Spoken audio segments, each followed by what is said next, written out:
ارب روپے، جبکہ جو جاگیردار طبقہ ہے اس نے صرف 4 ارب روپے جمع کرائے قومی خزانے میں۔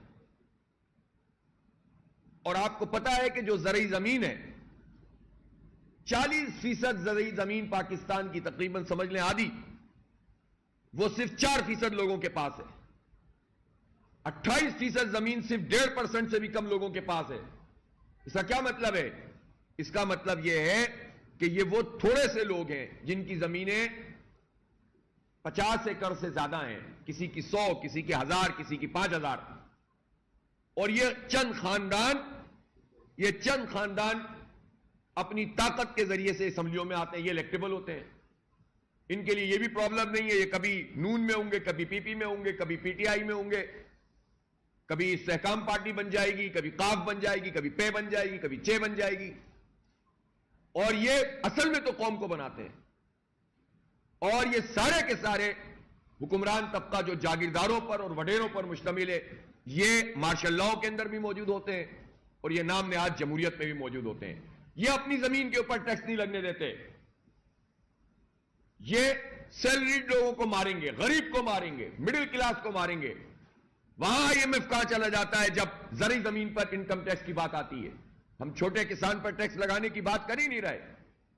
25 ایکڑ تک والے کو اگر فری بھی کر دیں آپ، اگرچہ کہ اس پہ بھی ہونا چاہیے، 2-4 ایکڑ والے کو فری کرنا چاہیے، لیکن جو بڑے بڑے جاگیردار ہیں اگر انہی سے ٹیکس وصول کرے تو ہمارا بہت بڑا ریونیو جنریٹ ہو سکتا ہے۔ وہاں نہیں جائیں گے۔ میں سوال کرتا ہوں کاکڑ صاحب سے کہ ہمت ہے ان کی کہ جاگیرداروں پہ ٹیکس لگائیں؟ جب ان سے یہ بات کرو تو کہتے ہیں میرا اختیار نہیں ہے۔ ٹیکس لگانے کا اختیار ہے، ٹیکس ہٹانے کا نہیں ہے۔ پیٹرول کی قیمت کس نے بڑھائی ہے؟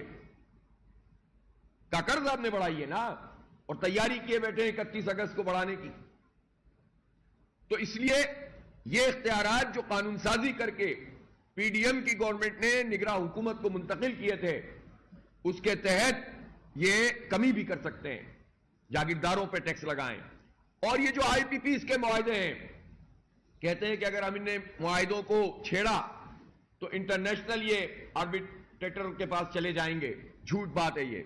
جو ہمارے لوکل لوگ ہیں جن سے معاہدے ہیں، کیا معاہدہ ہے؟ قوم کے سامنے لاؤ، بتاؤ کہ یہ جو گل احمد انرجی والا پلانٹ چل رہا ہے، کیا یہ ایز پر ایگریمنٹ چل رہا ہے؟ کیا یہ پلانٹ کفایت کرتا ہے آج کے دور کی سڑے ہوئے گلے ہوئے پلانٹ ٹپال والوں کے اور یہ گل احمد والوں کے اور نشاط والوں کے؟ ان کے چل رہے ہیں اور ان کے پیسے میں اور آپ ادا کر رہے ہیں، پاکستان کے لوگ ادا کر رہے ہیں، خودکشیاں کر رہے ہیں لوگ۔ کہاں جائیں؟ احتجاج کریں تو تکلیف ہوتی ہے اس طبقے کو۔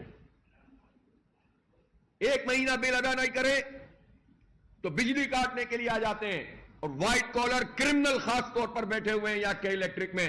میں بہت واضح بات کہنا چاہتا ہوں کہ اس وقت کے الیکٹرک کے جو لوگ ہم پر مسلط ہیں وہ کارپوریٹ سیکٹر کا پر دھبا ہیں، کرمنل ہیں، وہ جعلی بل بناتے ہیں، تیز میٹر چلاتے ہیں، غلط بل بھیجتے ہیں اور خلاف ورزی کرتے ہیں عدالت کی، توہین عدالت کے مرتکب ہیں۔ ان کو کوئی نہیں پکڑے گا کیونکہ وہ بہت سوٹڈ بوٹڈ ہیں۔ قوم کو بے وقوف بنانے کے لیے وہ بہت لاکھوں نہیں کروڑوں میں جن کے بینیفٹ سے ماہانہ وہ بیٹھ کر کہتے ہیں کہ عملے کے ساتھ یہ کیوں ہوا، اس عملے کو بھیج کیوں رہے ہو تم؟ کس قانون کے تحت بھیجتے ہو بجلی کاٹنے کے لیے اگر کسی نے 2 دن بل جمع نہیں کرایا؟ تمہارے ساتھ تمہیں اندر نہ کیا جائے کہ تم نادہندہ ہو قومی خزانے کے، تمہیں اندر نہ کیا جائے کہ تم نے 662 ارب روپے کھائے ہوئے این ٹی ڈی سی کے، یہ سرکولر ڈیٹ بڑھاتے چلے جا رہے ہو۔ 177 ارب روپے سوئی سودن گیس کے بغیر معاہدے کے تمہیں گیس مل رہی ہے، چونکہ حکومت کے الیکٹرک نیپرا کا شیطانی اتحاد ہے، ہر پارٹی ان کو سپورٹ کرتی ہے، ہر پارٹی ان کو کے الیکٹرک کے ساتھ مل کر عوام پر بوجھ ڈالتی ہے۔ بتائیں یہ سارے کی ساری پارٹیاں جو پی ڈی ایم میں شامل تھی، بتائیں ایم کیو ایم جو ہنستے تصویریں کھنچوا کر آتے ہیں کہ ہم نے کراچی کا مسئلہ حل کر دیا، کہ الیکٹرک سے بڑی اچھی ملاقات ہو گئی، بڑی تجاویز دی ہم نے۔ کھمبوں کی قیمت کے برابر ایم کیو ایم نے بیچا تھا 2005 میں مشرف کے دور میں، کھمبوں کی قیمت۔ ان کی مرضی سے پتہ نہیں ہلتا تھا جو چاہتے تھے کرتے تھے شہر میں، اور یہ ہمارا ادارہ بیچ دیا، اور پھر اس کے بعد 2009 میں دوبارہ بیچ دیا. اس وقت بھی حکومت میں شامل تھے جب زرداری نے دوسری پارٹی کو، ابراج کیپٹل کو، یہ منتقل کیا تھا، اور 50 ارب روپے اس وقت کے قومی خزانے سے ادا کیے تھے. زرداری ایم کیو ایم مافیا نچوڑ گئی ہے کراچی کو، تباہ کر دیا اس نے. مل کر ہمیشہ کھاتے ہیں، اور احتجاج کرنے بھی کہہ رہے ہیں. ہم سوچ رہے ہیں کہ ہم احتجاج بھی کریں. پھر اس کے بعد ان کے ریکوری افسر جو ان کے ہوتے تھے نا، کون سے عسکری ونگ، ان کو ٹاسک دیا گیا کہ لوگوں سے پیسے وصول کرو. کرتے رہے یہ سب 2 نمبریاں اس شہر کے ساتھ. اور آج صورتحال یہ ہے کہ یہ مافیا ہم سے کہتی ہے کہ ہم بجلی کاٹ دیں گے. مجھے یہ بتائیں، سی او صاحب بتائیں، کمپنی کے مالک بتائیں، سی ایم بتائیں، یہ ساری پارٹیاں بتائیں جو کہ الیکٹرک کی سپورٹر ہیں، پیپلز پارٹی، نون لیگ، ایم کیو ایم، جے یو آئی، جتنی پارٹیاں حکومتی پارٹیاں ہیں، پی ٹی آئی بھی انہی کے ساتھ تھی، کچھ نہیں کہتی تھی ان کو. اور یہ سب پارٹیاں مل کر بتائیں کہ کس قانون کے تحت آپ کسی آبادی کی بجلی کاٹ سکتے ہیں اس بنیاد پہ کہ چند لوگ بل نہیں دے رہے، جبکہ عدالت نے منع کیا ہوا ہے. نیپرا جیسا بھی ہے، اس کی بھی فیصلہ یہی موجود ہے.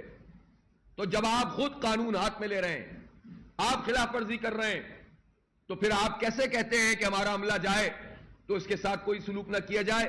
ہم قانون کو ہاتھ میں لینے کے حق میں نہیں ہیں. ہم عوام سے کہتے ہیں کہ عوام ہماری لڑائی کے الیکٹرک، بلکہ کے الیکٹرک نے تو آؤٹ سورس کیا ہوا ہوتا ہے، عام لوگوں سے نہیں ہے. تو بیچارے خود تنخواہ ہوتے ہیں جن کو بھیجا جاتا ہے. لیکن اب یہ حکومت کی ذمہ داری ہے کہ وہ کے الیکٹرک کو پابند کرے کہ ان دنوں میں ان کا کوئی آدمی نہیں آنا چاہیے محلوں میں یا مارکیٹوں میں بجلی کاٹنے کے لیے، کیونکہ حالات بگڑتے ہیں تو اس کا یہ فائدہ اٹھاتے ہیں. یہ مافیاز ہمیشہ عوام کو عملے کے ساتھ لڑا کر، یہ کرمنل، وائٹ کالر کرمنل جو بیٹھے ہوئے ہیں اوپر، یہ فائدہ اٹھاتے ہیں اور دھمکیاں دیتے ہیں کراچی کے لوگوں کو. ان کا کیا اسٹیک ہے اس شہر کراچی میں؟ تو بھاگ جائیں گے. کرو ان کا فارنسک آڈٹ تو نچوڑ دو، پتہ چل جائے گا جتنے سی اوز رہے اور ایم ڈی رہے. جو ایم ڈی صحیح تھے انہوں نے نشاندہی کی. دیکھیں آپ اکرام سہگل کی رپورٹ، پوچھیں ان سے کیا کیا دھندے ہوتے رہے اس کے الیکٹرک میں. بعد میں تو تابش گور جیسے بندے نے بھی کچھ چیزیں بتا دیں، حالانکہ شریک جرم وہ بھی رہے. تو آپ بتائیں نا کہ ہمارے ساتھ کیا ہو رہا ہے. اور اب تو پورے پاکستان کی آنکھیں کھل گئی. ہم چلا رہے تھے اتنے عرصے سے، پورے پاکستان کے لوگ، اور چونکہ پولیٹیکل پارٹیوں کی ذمہ داری ہوتی ہے کہ ان مسئلوں کو اٹھائیں، کسی نے بجلی کے اس مسئلے پر توجہ نہیں دی. اب یہ ہوا ہے کہ اب پورے پاکستان کی آنکھیں کھلی ہیں، لوگوں کو پتا چلا ہے ہمارے ساتھ کیا زیادتی ہو رہی ہے. اس لیے ہمیں کسی بھی صورت میں یہ جو بجلی کی قیمتیں ہیں یہ ہمیں قابل قبول نہیں ہے. اس کو کب کیا جائے؟ آج کابینہ کے سامنے تجاویز کیا پیش ہو رہی ہیں؟ قسطیں باندھ دی جائیں، سردیوں کے مہینوں میں وصول کر لی جائیں. کیا تجاویز پیش ہو رہی ہیں کہ قیمت کم نہیں کریں گے، ٹیکس نہیں ختم کریں گے. تو کیا باہر جھونکیں گے آپ؟ کیا ریلیف دیں گے لوگوں کو؟ اب کیا گرمی اور کیا سردی. ابھی ایک مجھے بندے نے بتایا کہ بھائی میرے پاس صرف 1 پنکھا ہے، 2 لائٹیں ہیں، 3، اور وہ بھی ہم پوری نہیں چلاتے. 3 مہینے سے فریج کام نہیں کر رہا، ختم ہو چکا ہے. صرف 1 پنکھا 3 لائٹوں میں میرا 8,000 کا بل آ رہا ہے. وہ کہاں جائے غریب؟ پچھلے مہینے 8,000 بھرے، پھر آ گیا اس کا، کہاں جائے؟ اور یہ تو چھوڑیے آپ، مڈل کلاس لوگ کہاں جائیں؟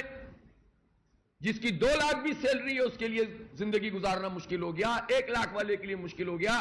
جن کی تنخواہیں 30,000 35,000 40,000 50,000 ہیں، وہ کہاں جائیں؟ کوئی احساس نہیں ہے ان ظالموں کو. آئی ایم ایف کا معاہدہ ہے، آئی ایم ایف کے پاس بھیجا کس نے؟ اور آئی ایم ایف کو یہ نہ بنایا جائے کہ یہ ہمارے کوئی سپورٹر ہوتے ہیں. آئی ایم ایف صرف معاشی مسئلہ حل نہیں کرتا، یہ سیاسی ایجنڈا ہے. اس لیے کہ اگر آئی ایم ایف سے ہی بات کرنی ہو تو پھر بائیڈن کو فون کیوں کیا جاتا ہے؟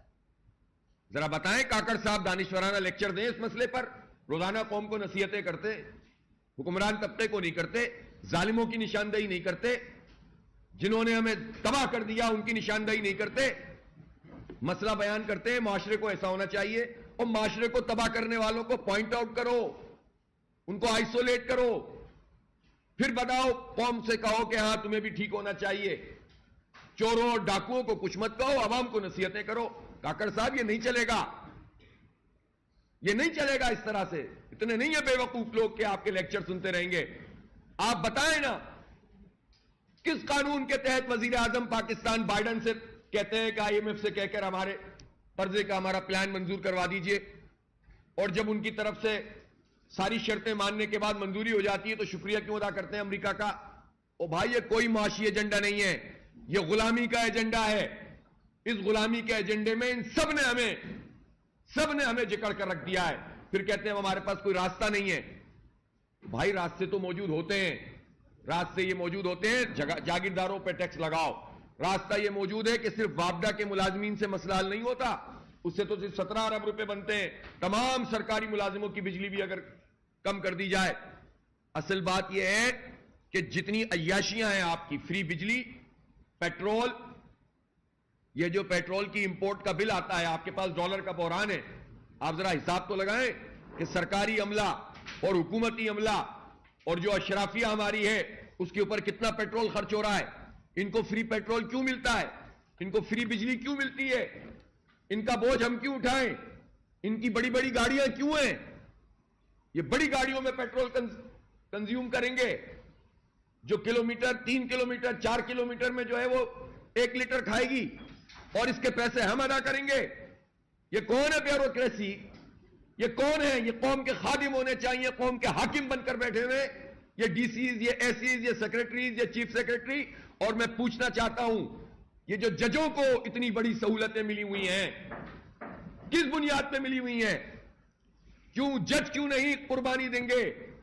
آرمی کے افسران قربانی کیوں نہیں دیں؟ حکمران طبقہ قربانی کیوں نہیں دے؟ ساری قربانی قوم سے مانگو گے اور کہو گے کہ صاحب اس کے بغیر گزارا نہیں ہے. میں آرمی چیف سے یہ مطالبہ کرتا ہوں, گڈ جیسچر دیجئے پوری قوم کو. آرمی چیف صاحب بہت فاصلے پیدا ہو گئے قوم اور فوج کے درمیان. یہ بہترین موقع ہے کہ اس میں آرمی کے افسران کے لیے جتنی مراحت ہیں اس کو منیمائز کرنے کا اعلان کریں.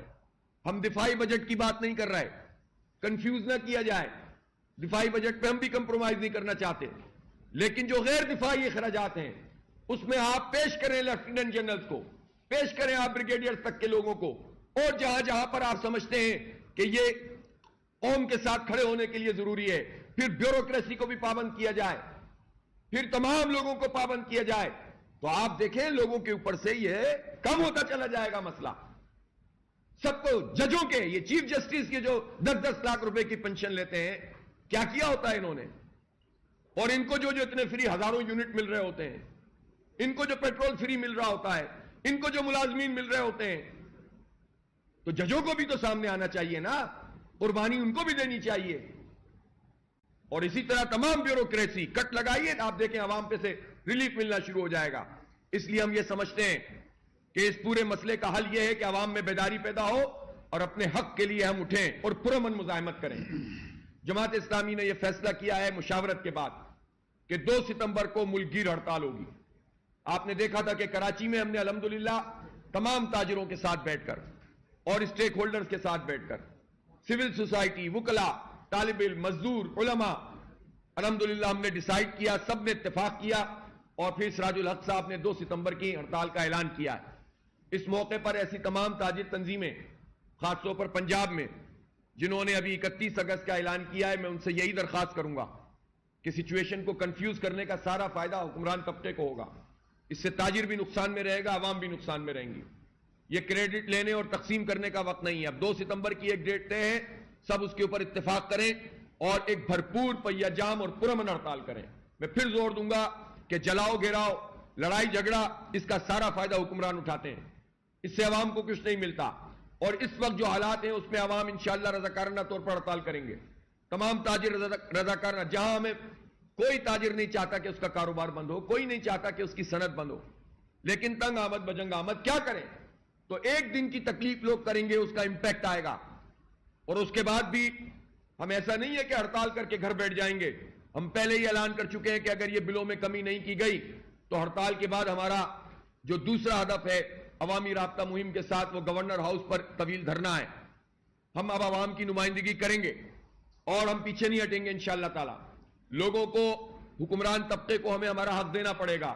ہم نے کل اپنے ہاں مشاورت کی ہے اور اس کے بعد ہم نے فیصلہ کیا ہے کہ آج سے، اگرچہ کہ ہم نے بہت سارے احتجاج جمعے کو اور اس سے پہلے اور روزانہ کی بنیاد پر عوام سے رابطہ بھی ہو رہا ہے اور عوامی احتجاج بھی ہو رہے ہیں، لیکن آج سے ہم اس کو مزید تیز کریں گے. گلی محلوں کی سطح پر، مساجد میں، بازاروں پہ، چوکوں اور چوراہوں، سب جگہ پر رابطہ کریں گے، کارنر میٹنگز کریں گے سینکڑوں ہزاروں کی تعداد میں. اور پرسوں یعنی 31 تاریخ کو کراچی میں خواتین کا ایک بہت بڑا احتجاج ہوگا انشاءاللہ تعالی.